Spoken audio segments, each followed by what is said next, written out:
Hello, everybody. This is Father Trevor here at the cathedral, and yes, I am out and about. Finally, COVID wasn't that bad, but did keep me down for a little bit. So I just first of all want to just say thank you to everyone who prayed for me through that time. And I've never had COVID before, so this was the first experience of COVID I ever had. So I was just very blessed to not have such intense pain or anything. So but God got me through it, and I think it's because of your prayers, and so thank you.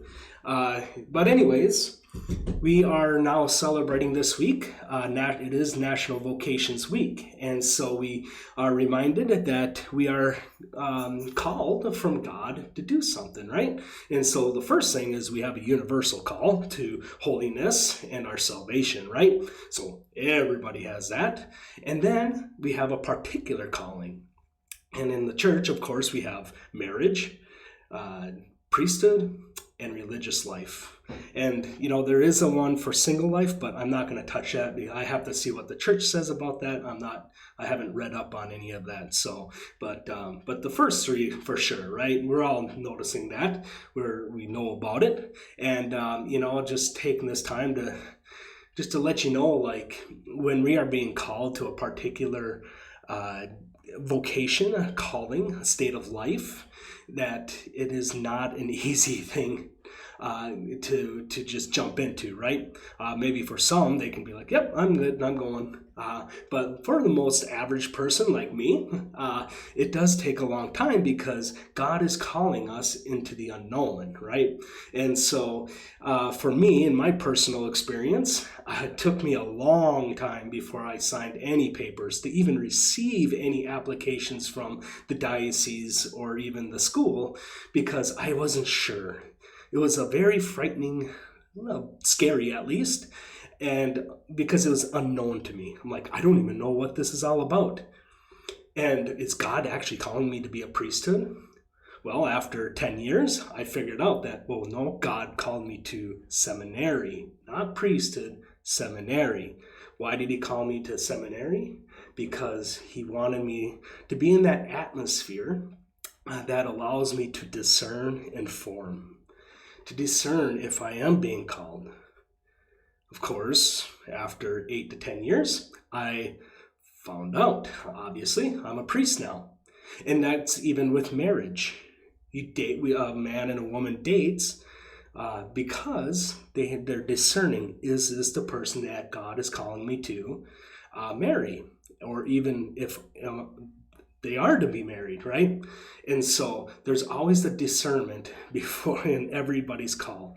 Religious life is the same thing, right? Many years before they take their final vows, because they're in that forming and discernment, and they're forming at the same time. Forming what?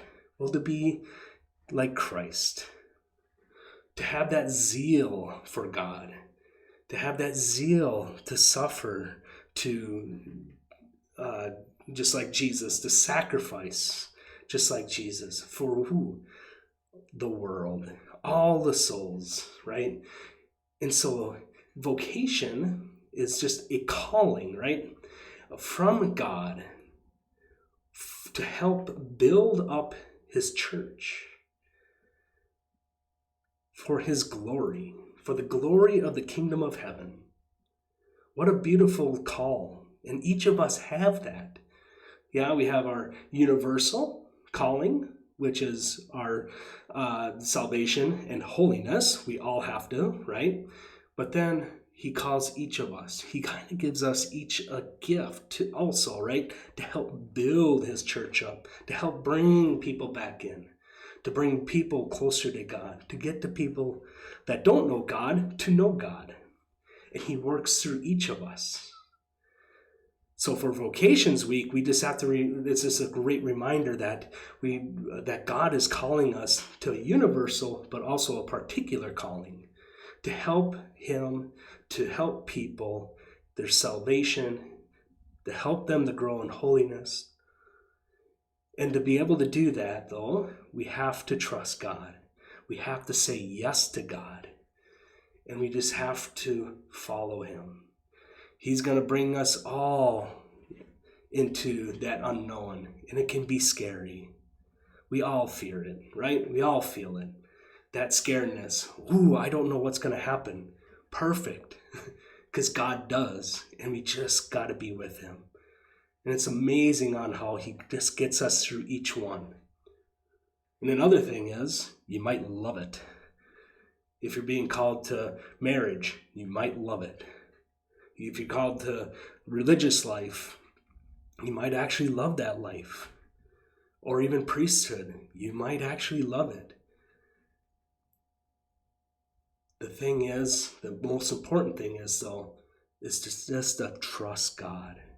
Be able to just say no to the world and yes to God. Your lives are going to change. Yeah.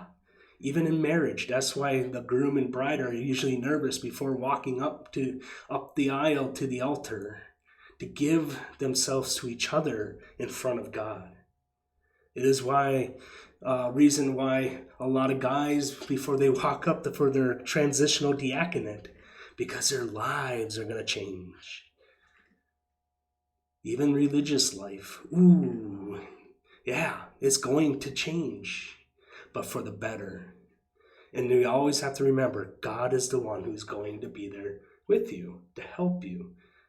He's going to give you that gift to fulfill that vocation he's calling us to, until we receive our salvation and to see God face to face.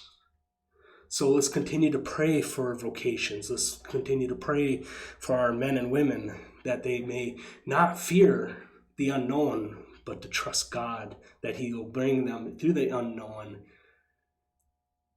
to know that God is calling them to something that they may not fear, but to rejoice that God's calling them to a particular vocation. God bless.